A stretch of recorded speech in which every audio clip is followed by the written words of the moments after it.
Hey everyone, I'm Jacob. I'm a machine learning engineer and developer evangelist at Voxel 51. And today I'm going to be talking about our week 5 plugins, which are a Tesseract OCR, optical character recognition plugin, and a keyword search plugin. So for those of you who don't know, 51 plugins are a way to extend and customize the functionality of the 51 app. They are incredibly flexible, incredibly powerful. And for these 10 weeks, we are putting out a plugin a week that shows you just some of what's possible with 51's plugin system. So for this particular demonstration, I'm going to be showing you the form understanding and noisy scan documents dataset. So this is a pretty popular dataset. It's used in a bunch of papers and with a bunch of models. And these two plugins, the first one is a Tesseract OCR plugin. So this uses the Tesseract OCR engine through the Python bindings, and you can call it through the run OCR engine operator. And then there is the keyword search plugin. And this allows you to search within the contents of any field that is a string field or a list of strings or an embedded string within detections or a list of strings within detections. So I'll tell you about that and why that's actually necessary in a second, but let's just go over to the form understanding in noisy scan documents dataset over here. So it's 199 samples.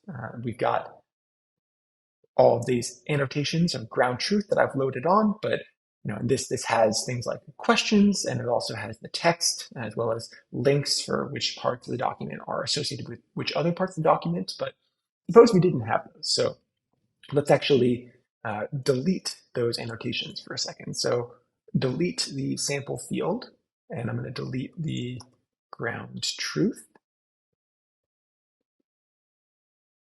So now we've just got a bunch of documents.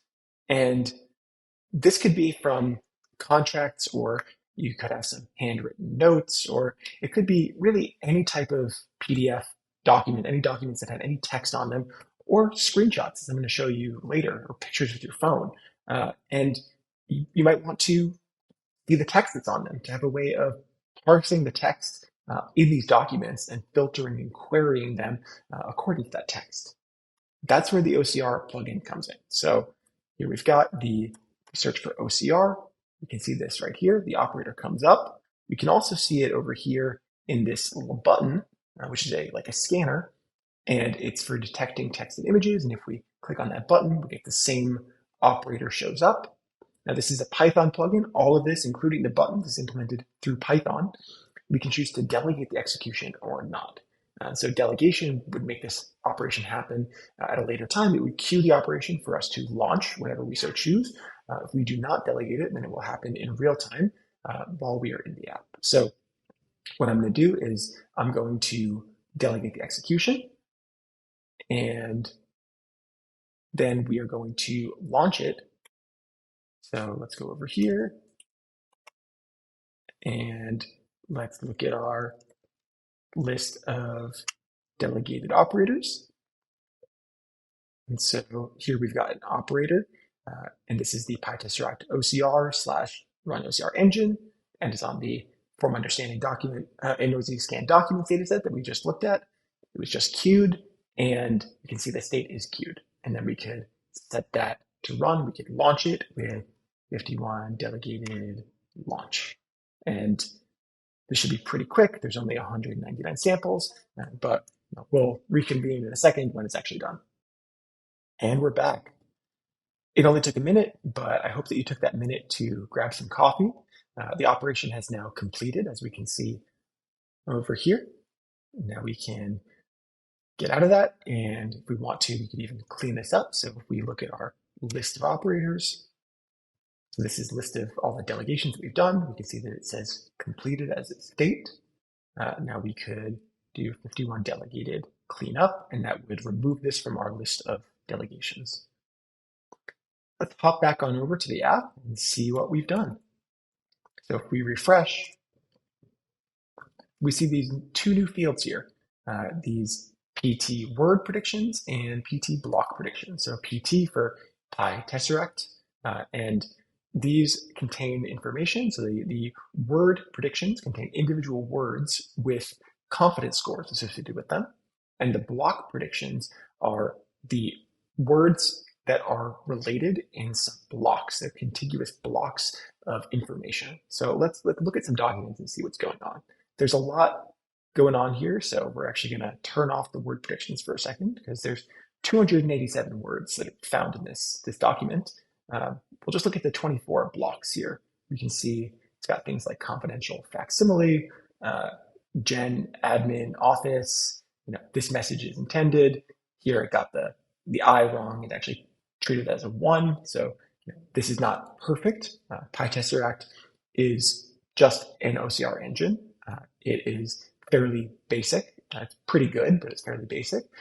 But it does a pretty good job of allowing you to parse through your documents. So now we have all this information on all 199 of our documents. This could be an old book that you've scanned, or your transcripts, or contracts, or medical documents, whatever it is. And now you can go through them and, using the keyword search plugin, figure out what the contents are. So let's go over here. So this is our search by keyword thing. We could also, here we get to our keyword search modal. We could also get to the same place by looking for keyword in our list of operators.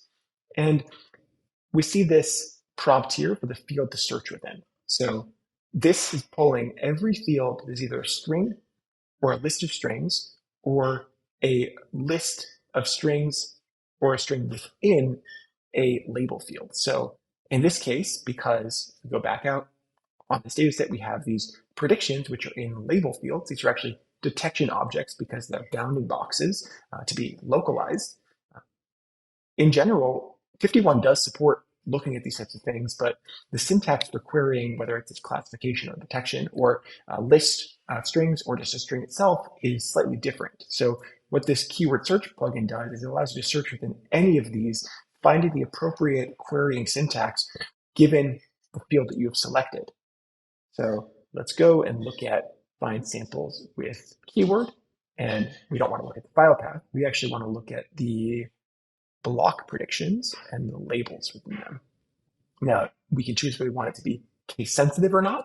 So, in our case, we don't. So let's just do contract, and we'll see all the documents that contain, at least according to PyTesseract, the word contract. And we get a list of documents. Let's turn these off so it's not as noisy.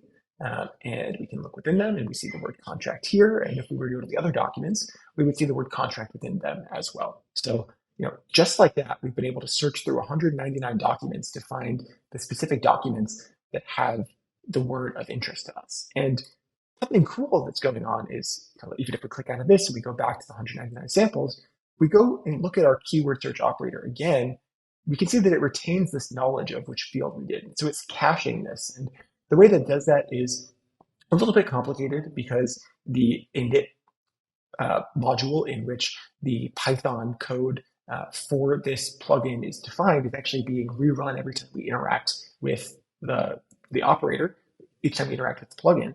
But the module is actually calling another block of code, another file in which we are doing the caching.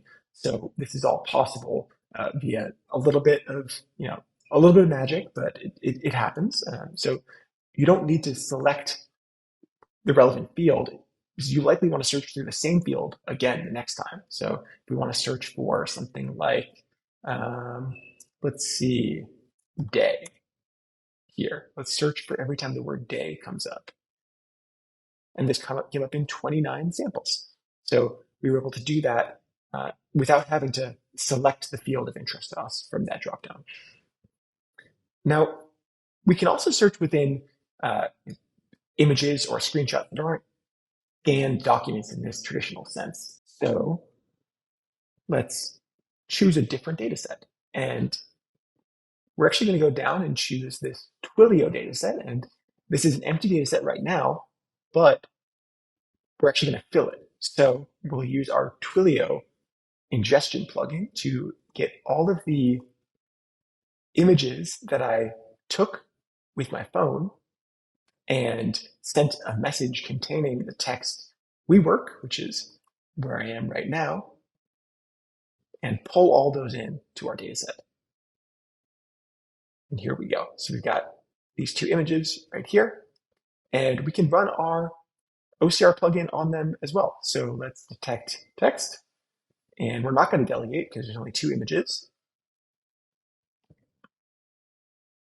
And we've done it as well. So now we have our Tesseract OCR on images that we took with our phone. So what I've shown you so far is I've shown you how to use delegation. I've shown you how to search in a case-sensitive or case-insensitive fashion. But something I haven't showed is that we go back to our form understanding, and let's say we want to delete the sample fields that we've just generated. So let's delete the word predictions, and let's delete the block predictions. Now, earlier, we looked at the entire data set. So we ran our Tesseract OCR engine over all 199 samples. We don't need to do that. We can actually run it on just a subset, and we can choose that subset in a bunch of ways. So if we wanted to, for instance, select just some of the images, so here, let's select one. I'm going to hold down my Shift key and go down to here to select this grouping of samples. And now I'm going to hit this, so hit the OCR button. And now because we have selected samples, it gives us the option to not just run this on the entire data set, but to run it on this selection of samples. So we're going to do that. And now you can see that we have our OCR results for those particular samples. So I hope you can get a sense for how powerful this type of workflow is. So you can really use FiftyOne for your natural language document understanding. You can use it to understand your PDF documents, handwritten notes, whatever else. And the querying and visualization that FiftyOne allows can really be useful for so many types of data that you wouldn't normally think of within the context of computer vision. This is just so much more flexible and extensible, and this is just the beginning. So this is just one OCR engine, one particular workflow. It really gives a sense for what's possible with FiftyOne's querying and visualization capabilities. So I hope that you enjoy. I hope that you find this useful, and stay tuned for our upcoming weeks of plugins and tons of content surrounding them. Thanks so much.